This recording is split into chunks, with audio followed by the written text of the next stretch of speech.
क्या आप जानते हैं लोअर बैक एक यानी कि कमर के निचले हिस्से का दर्द मस्कुलोस्केलेटल की 60% बीमारियों की ओपीडी का कारण बनती है।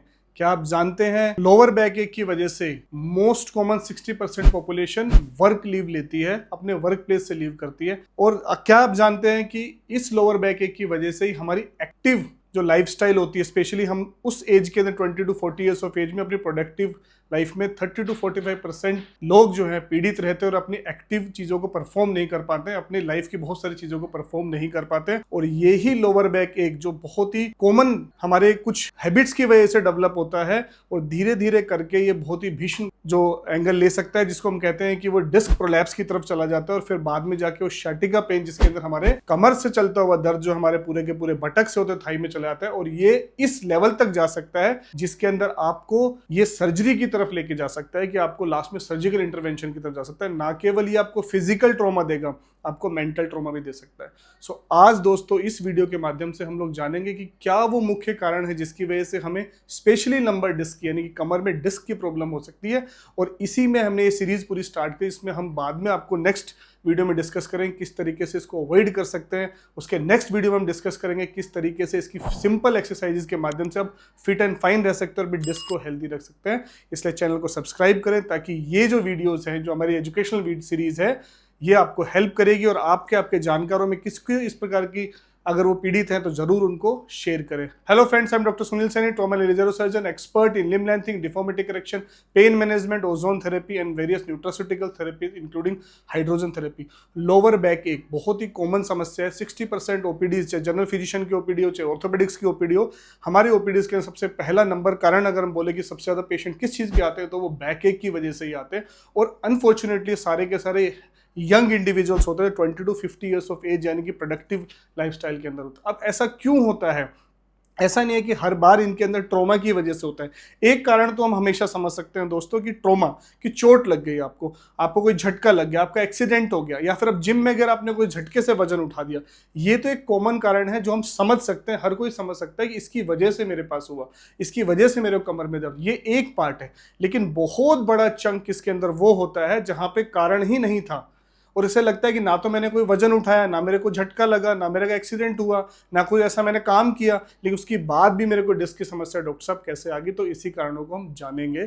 सबसे पहले हम समझते हैं कि हमारा कमर का जो निचला हिस्सा, जिसको हम लंबोसेक्रल स्पाइन कहते हैं, जहां पे डिस्क की समस्या मोस्ट कॉमनली होती है, उसकी एनाटॉमी कैसी होती है। लंबोसेक्रल स्पाइन की दोस्तों जब बात करते हैं तो वहां पे लंबर स्पाइन में 5 वर्टिब्रल रीढ़ की हड्डी है, L1, 2, 3, 4, 5 और नीचे सेक्रम, यानी कि ये जंक्शन एरिया होता है। इसलिए जंक्शन एरिया अगर हम सिंपल समझे तो हमारी सर्वाइकल स्पाइन, गर्दन, और हमारा नीचे का लंबोसेक्रल स्पाइन ये सबसे ज्यादा मोबिलाइज्ड पार्ट होता है, जबकि हमारा डोर्सल स्पाइन जो बीच का हिस्सा होता है वो रिब्स की वजह से, फिक्स होने की वजह से मोबिलाइज नहीं होता है। इसलिए सबसे ज्यादा स्ट्रेस हमारी गर्दन पे और सबसे उसके बाद हमारे पास सबसे ज्यादा स्ट्रेस हमारे लोअर बैक एरिया के अंदर आता है, that is your lumbosacral spine, specially L4 and L5 disc के ऊपर। हर दो रीढ़ की हड्डी के बीच में हमारी डिस्क होती है। डिस्क में अगर हम देखें तो अंदर में न्यूक्लियस पल्पोसस और बाहर में एनुलस फाइब्रस टिश्यू होते हैं। फाइबर जो लिक्विड कंटेंट, जिसको हम न्यूक्लियस पल्पोसस कहते हैं, जिसका मैक्सिमम कंटेंट वाटर होता है, उसको होल्ड करके रखता है, जो हमें कुशन इफेक्ट देता है। जब हम बैठते हैं तो एक कुशन डाउन हो जाता है,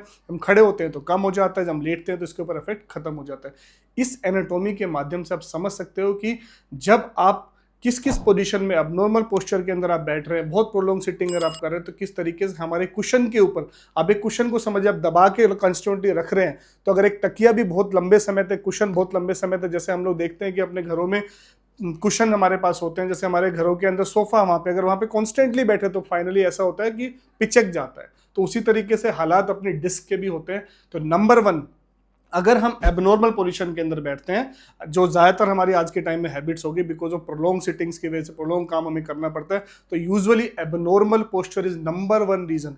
इस एबनॉर्मल पोस्चर की वजह से हमारा जो बैलेंस्ड है, हमारे स्पेशली डिस्क के ऊपर there is unequal distribution of force. तो डिस्क कभी इधर प्रेस हो रही है, कभी इधर प्रेस हो रही है, तो आप समझ सकते हैं वो पिलो जो कुशन है उसका क्या हालत हो रही होगी, जिसकी वजह से उसके फाइबर्स के अंदर वियर एंड टियर होने लग जाता है और फिर हमें डिस्क की प्रॉब्लम हो जाती है। तो नंबर 1 कारण है हमारी abnormal posture. Number 2 is prolong sitting, जैसे कि हमारा वर्क फ्रॉम होम हो गया या फिर बाकी जो हमारे आईटी सेक्टर्स के लोग हो गए, बाकी सबकी लाइफस्टाइल होगी, तो हमें प्रोलॉन्ग सिटिंग काम करना पड़ता है। वर्किंग प्रोफेशनल को बहुत लंबे समय तक बैठा रहना पड़ता है, अकाउंटेंट हो, बैंकिंग के अंदर हो, आईटी सेक्टर्स के अंदर हो। और हमारी ऐसी हैबिट होती है ना, हमें सिखाया जाता है कि हमें फ्रीक्वेंट ब्रेक्स लेने चाहिए, तो हम लगातार बैठे रहते हैं। आप समझ सकते हैं कुशन है जो आपकी दो रीढ़ की हड्डी के बीच में कुशन, जिसको हम डिस्क कह रहे हैं, वो अगर दबा हुआ है लगातार, आप घंटों बैठे हुए, 2 घंटे 3 घंटे बैठे, तो उसका क्या हालत होने वाला, पिचक्के बाहर ही आने वाली है। So prolong sitting is number 2 reason जिसकी वजह से हमें बिना किसी चोट के जो है डिस्क की समस्या होती है। नंबर 3 इज हाइड्रेशन, हमारा पुअर हाइड्रेशन। जैसे कि मैंने शुरुआत में कहा 80% हमारी डिस्क जो है पूरी की पूरी वाटर कंटेंट से बनी हुई है। अगर हमारा पुअर इनटेक ऑफ हाइड्रेशन होगा, क्योंकि हम डिस्क को वाटर चाहिए, तो हम दिन भर अगर पानी ढंग से नहीं पिए तो रात में तो वैसे हम रेस्ट करें तो पानी जा ही नहीं रहा।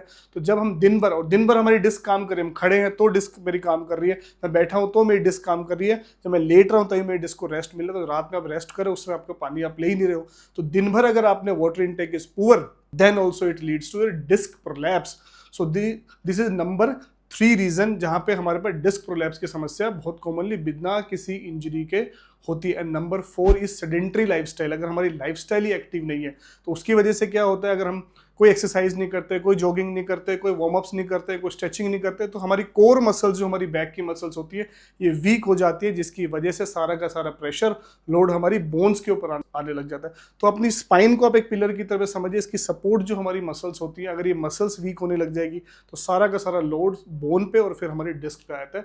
तो इन 4 कारणों की वजह से, मुख्य ये 4 कारण देखे गए जिसकी वजह से हमें डिस्क की समस्या बिना किसी इंजरी के, बिना किसी चोट के होती है। 4th हमारी डाइट अगर अच्छी नहीं है, अगर हम कैल्शियम डाइट्स नहीं लेते हैं, विटामिन नहीं लेते हैं, मिनरल्स नहीं ले रहे होते हैं, तो इन पुअर डाइट की वजह से भी हमारी डिस्क में प्रॉब्लम आ सकती है, लंबर डिस्क की प्रॉब्लम्स हमें हो सकती है। सो दोस्तों ये 5 मुख्य कारण है जिसकी वजह से हमें बिना किसी चोट के डिस्क की समस्या हो जाती है। आने वाले वीडियो में हम डिस्कस करेंगे कि इन समस्याओं से कैसे हम बच सकते हैं। चैनल को सब्सक्राइब करें, वीडियो को लाइक करें व शेयर करें।